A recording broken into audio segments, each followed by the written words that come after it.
Hay fact: there are differences between net wrap and twine balers. Net wrap balers work much faster than twine wrap balers. This is because fewer turns of the bale are required to wrap a bale with net wrap than with twine. Net wrapping a bale also gives it better weather resistance. Twine balers tend to be less expensive to purchase, and twine itself is also less expensive than net wrap. In general, a twine baler is the best choice for farmers producing smaller amounts of hay for their own livestock and for those whose bales won't be handled excessively.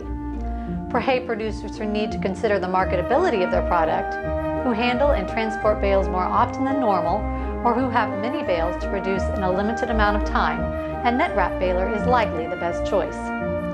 Learn more about the differences between net wrap and twine balers on the Tractor Tools Direct blog page.